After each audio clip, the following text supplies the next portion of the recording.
So again, thank you guys. You all were great downstairs. It was fun. Yeah, we got to learn more about our Congresswoman, and I've heard you say many times that you are a recovering entrepreneur. Yes. But it was good today to hear about your journey, and I think it's going to be real helpful for the folks in our audience, and as we put our podcast out on our YouTube channel. Thank you. I think that folks will really get an opportunity to appreciate all that you shared with them.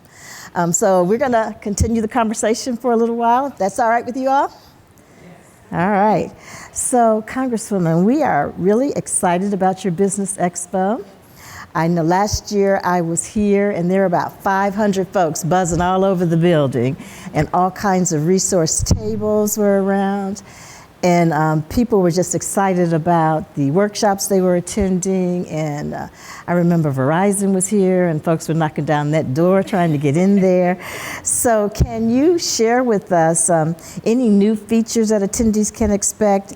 And how would you suggest they make the most of all of the opportunities that you're going to present for them? Well, thank you for that. So and I want to thank you guys again for this opportunity and the privilege to be able to talk to folks directly. So the new thing about this year's expo, we have a survey that we actually, and we've done this I think last year too, but we have a survey for our RSVPs to complete so that we are making sure that we're delivering what you're looking for. We want to make sure that we are meeting your needs, and what we learned through our survey is that financing and marketing were two of the top things that people were interested in. Making sure, again, that folks can leave with tangible things. So documentation. Hey, Mayor, I see that. I got to say shout out to Mayor Hobart of Woodmere is in the building. Y'all, can y'all give him a round of applause? An entrepreneurship student. Yes, me too. Okay, all right. So that's something. And then I think, if I just as a person who continues to reach out to businesses on a regular basis and reaches out to us, the tariffs, because there's a lot of talk about the tariffs and how they're impacting businesses. And I think that that'll be a dynamic workshop, a dynamic thing for folks to learn about, because it's really creating a very unpredictable environment. I was just watching the news, and some of our big auto industries are unable to kind of really forecast because of these tariffs. So I'm interested in how they're impacting some of the small businesses. So those will be some of the things. But we've got every level of government coming, so federal, state, county, city of Cleveland. So they'll all be in the building with their folks to help interested individuals learn how they can tap into accessing contracts. Everyone always wants it interested because they know good money, government money tends to be historically before the headwinds.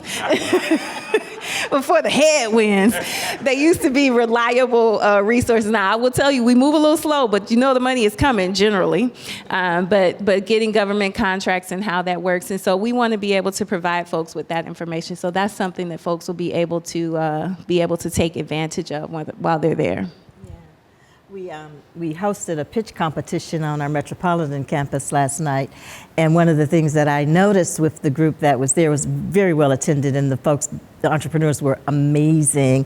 One of our facilitators is here with us this evening, Tasha, but that was what I noticed. They really did need the finance piece, and that access to capital. That is like the biggest thing. And I to level set expectations. There are a lot of partners and entities out there that can assist. Getting grants is a little bit tougher, but even the loans, there's so many opportunities for low interest loans. And in an environment like this, I would want people to take advantage of that. And then when you come to the expo, they will let you know what you need, the documentation, what the expectation is, how bankers and financial institutions will look at you to see if you are credit worthy, or at least how much credit you are worthy of. And so those are some of the things that folks can take away when they come to the expo. Dr. Baston, as you know, the college has many workforce programs, and now with our Center for Entrepreneurs we've created here, we have several new programs. With all these innovative programs, how do you envision the college impacting the small business ecosystem over the next few years? One of the things that I really enjoyed about our Congresswoman's conversation about preparation, she's talked about the fact that she was extraordinary at sales. And we have very innovative people. We have folks that have great ideas, and that's wonderful. And you might even be able to sell quite well on your own. But to scale your business, to make sure that you are organizing the reporting requirements for the financing of your business so that you're paying whatever the taxes are required, that your structures legally are set up, that you ultimately know how you can go from concept to proof of concept to the scale of a concept. We need more support and instruction. And those are the kinds of things that we are trying to do at our college through our Center for Entrepreneurs, the work that we're doing with those businesses that are a little more advanced with our 10,000 Small Business Program as we seek to help those businesses build momentum. It is critical to recognize that as smart as one is, as creative as one is, as talented as one is, because you make a wonderful cake and you sold it to 5 people and you thought that's you gonna quit your job and what I love about the Congresswoman, she said, don't quit your job now. Don't quit your job now. So, but to help people take you through a process of preparing for the future, an organizing framework, a way of, and then to tap into your resources. If you come on Saturday, you're going to have access to folks that you on your own will never have access to. And you have a visionary leader who says, this is such an important commitment for me that I'm going to bring together, and I'm going to create the conditions where you can not just survive, but to thrive. Thank you. Mm-hmm. Congresswoman, as you go out, I know you've had lots of town halls and speaking with lots of constituents, and as you go across District 11, are you hearing any specific business concerns from small business owners?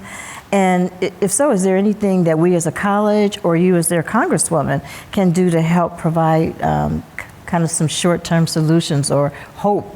I heard you talking about on the podcast for us. Well, I am very, like I said, I have the good fortune of talking to folks often. And I will share a story that I got the permission from the gentleman who owns a company called Gojo. You might have heard of Purell. You're familiar with Gojo. And so I asked him how things are going. Would he be impacted by the tariffs? And he shared with me that he does $30 million of business in China with an electronic component that is used for the automatic dispensers in hospitals for Purell. Well, because of the 145% proposed tariff, that would be an additional $50 million on top of the 30 that he would have to pay for that unit.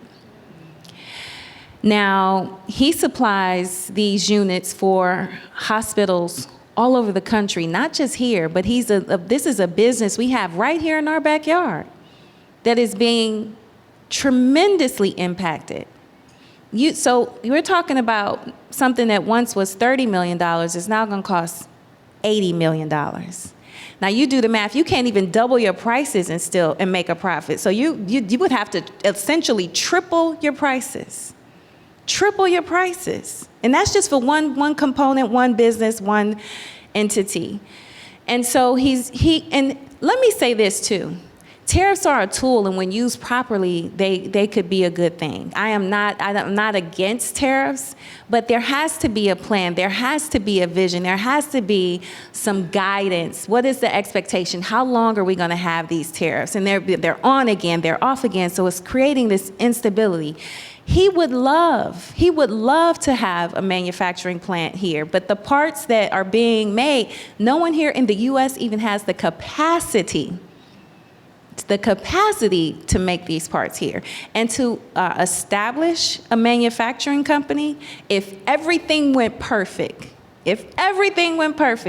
would take 3 years. That's if everything went perfect. So those are the stories that I'm hearing. And as a legislator, as a lawmaker, it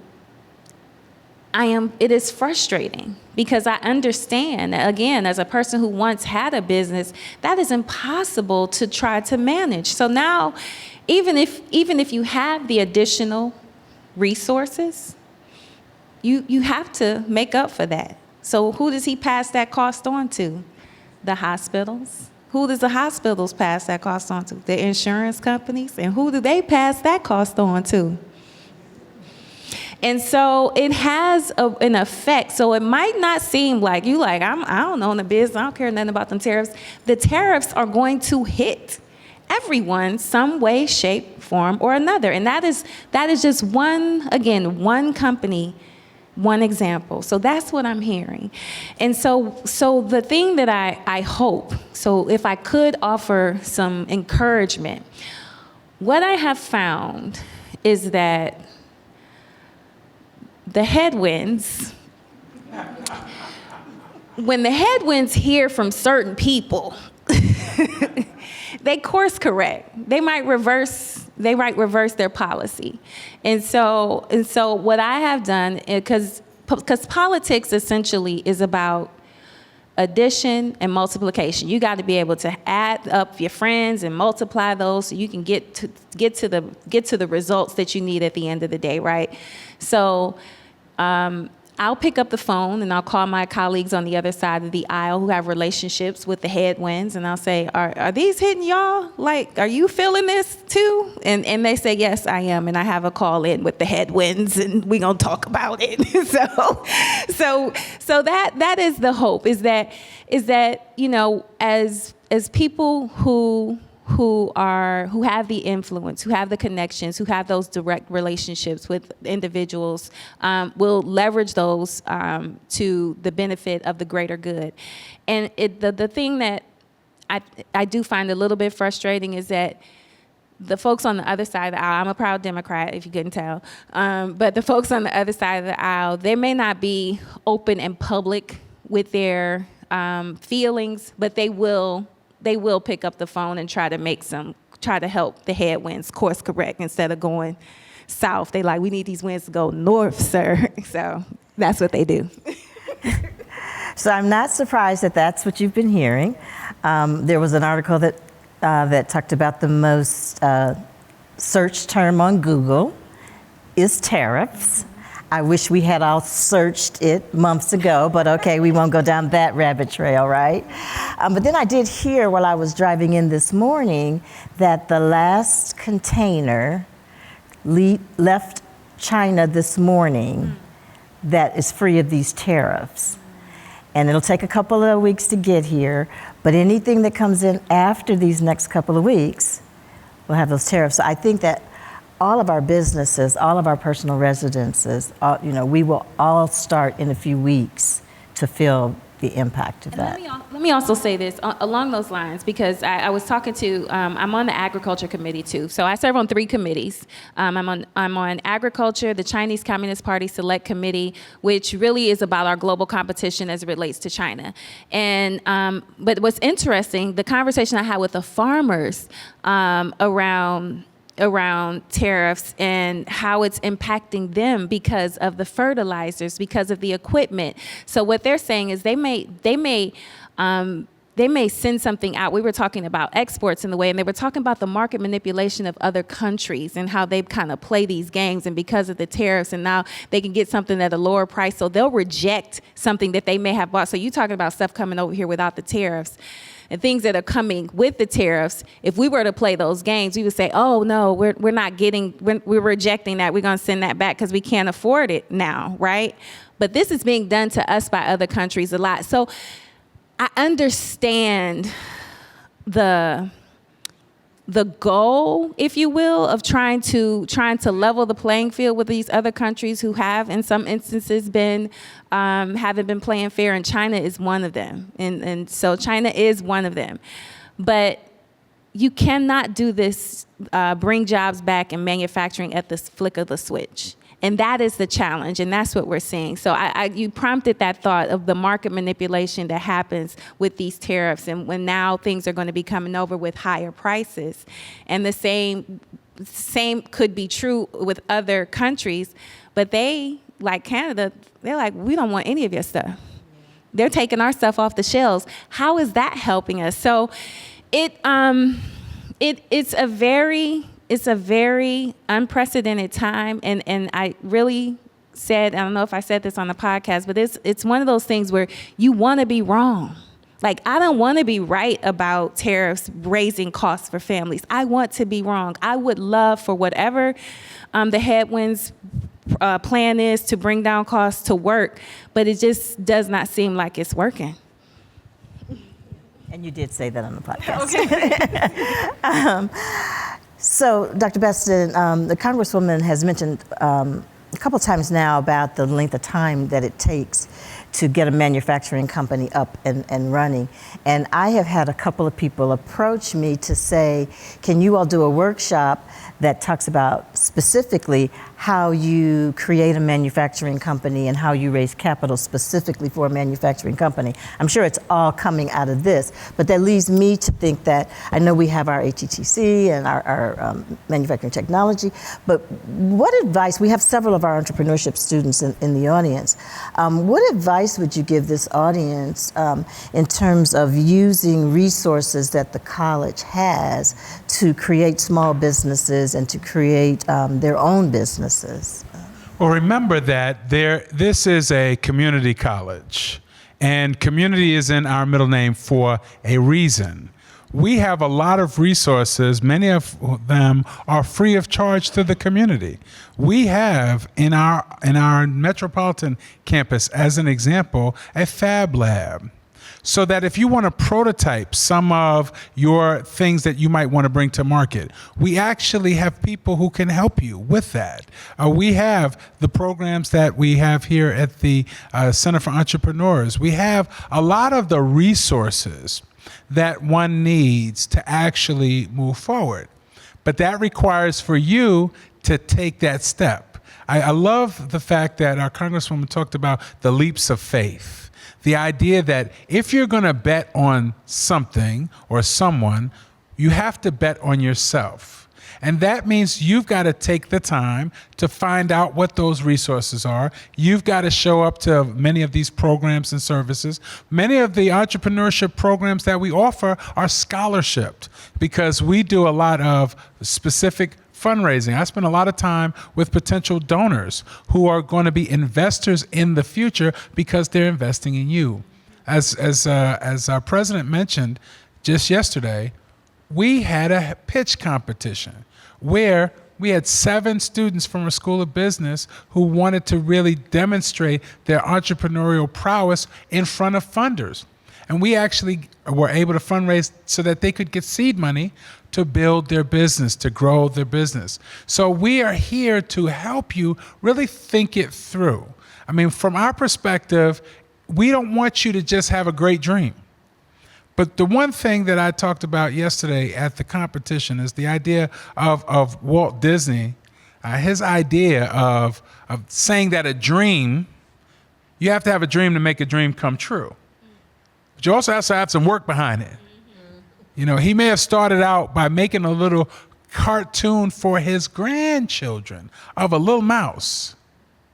Now, most people don't want mice in their house. He brought his in for his grandchildren. But turned that little comic strip that he was making to entertain his grandchildren into a multi-billion-dollar, many, many years old experience that is transformative for the world. People don't just go to Disney World for the rides. They go for the ability to believe in the possible. Entrepreneurs, whatever your wares are, let people see how much you believe in the possible, how much you're trying to create magic for someone else through whatever goods or services that you want to provide. Yeah. Thank you.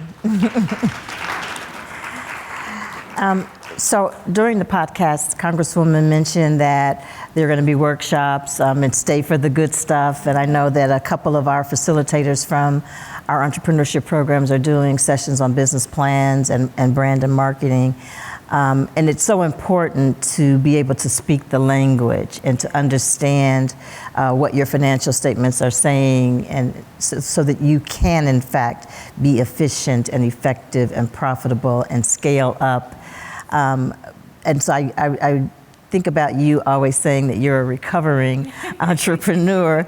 But how do you use that experience as an entrepreneur in your role as Congresswoman, where now you can help thousands of folks? How do you use and blend those experiences when you're advocating for policies and programs to help with the small business and like you're bringing the expo? Thank you. So I think if you probably, some of you may or may not be in sales and marketing, but I think that really was the fundamental, the foundation, really the thing that helps me in my current job and when I was in business, right? And you might not look at yourself as a salesperson, but to Dr. Baston's point, if you make a cake, you got to sell it though. You know, you got to convince somebody that you could be a great baker, but you got to sell it. If you're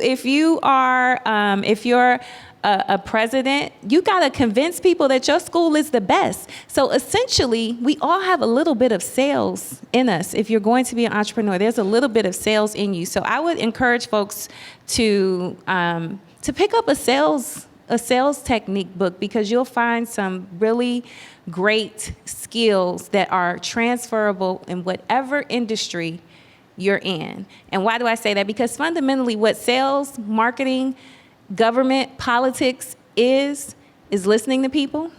You got to figure out what it is that people want. So as a salesperson, do you like lemon? You like vanilla cake? You like chocolate? You know, as a president, do you learn about financials, marketing? What is it? You have to listen first. That's the first thing you have to do. As a lawmaker, as a public servant, what is the problem that you're having? How can I help you? What's important to you? So listening is the first thing. And that was the skills that sales taught me. Because when people will tell you what they want, they will tell you what they need, but you have to listen and you have to ask the right questions, or the probing questions, to get to what it is they need. And then once you figure that out, once you find that out, how do I deliver? How do I get to you what you need? And then the other thing is, you may not be able to do it. You know what? I don't really know how to make lemon cakes. So you either got to say, I don't know how to make lemon cakes, or you got to get real resourceful and figure out how to make lemon cakes. Because if the demand is for lemon cakes and you can make good chocolate cakes, you better learn how to make good lemon cakes, because I like lemon cakes, okay? But it is listening, so figuring out the need, and figuring out what people want help with, and being responsive. And if you can't, if you're not a baker, you know what, I don't even bake, I just make good lasagna, you know, so I'm gonna have to, but I can refer you to someone who makes good. Being resourceful. And so being a resource and being honest about it. You know what, I don't make good lemon cakes, but I know someone who does, and people will appreciate that. And so when they come back, but I don't make good lemon cakes, but I make lasagna, and they're gonna remember, Shontel told me she can't make lemon cakes, but she can make some good lasagna. I'm gonna come back. So building those relationships, being resourceful. So those are the skills that have, you know, transcended from sales to politics to being a public servant. I think that those are the things that really have helped shape my journey. Yeah, and as you said during the podcast, when you are this entrepreneur and you're just getting started, you have to be the salesperson and the bookkeeper and the CEO. And the delivery person. Right.